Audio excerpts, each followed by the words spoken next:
You would think that if they look at Donald Trump, a man with no government experience, only business, only private sector, they would say, you know, we want that too. They had the opportunity with Schultz and Steyer or Bloomberg, Mike Bloomberg, and they said, no, we don't want any of these people who've been successful in the private sector. We want someone who's totally empty. And that's Elizabeth Warren. And it seems like there's no stopping the Democrat left in promoting people who may not have the intellectual capacity to actually make any of their ideas work.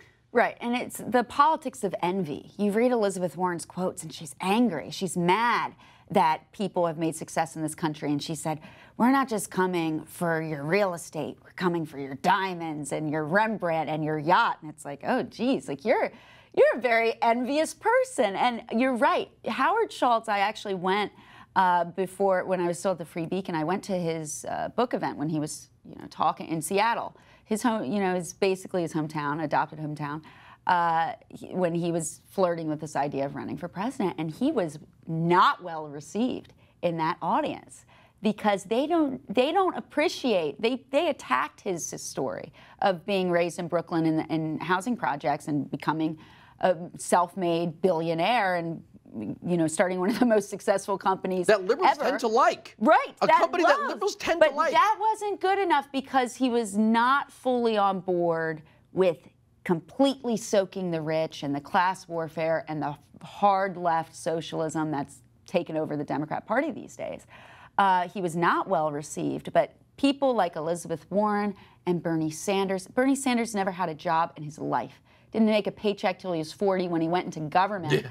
When he was mayor of Burlington. He was hawking homemade videos about socialism from the trunk of his car. I mean, that's what this guy was doing, and yet he's these years later, after he honeymooned in the Soviet Union, went to Cuba, was praising Fidel Castro's revolution of values, as he called it. This is a radical guy.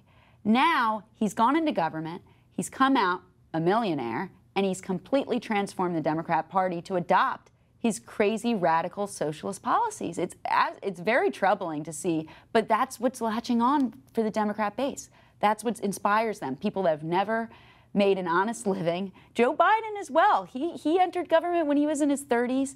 A direct quote from him is something like, "I've never seen a paycheck. That's the God's honest truth." Well, is that the kind of people we want in charge of our economy? And look, you can contrast it so clearly with what President Trump's been able to do, an outsider who actually made his wealth in the real economy. In the real economy, he was a maker, he was a builder. He built a great company. And look, it's working. We can see, back in 2016, we could say, okay, I like this idea of an outsider, maybe, I don't know, people have been lying to us so long, blah, blah, blah, I don't know if we'll buy into it. But now we can see he's following through. He's doing it. He's making government work by decreasing the size of government, by getting government out of the way, lowering taxes, making us a more attractive place for business again, because we're no longer the highest tax place on earth.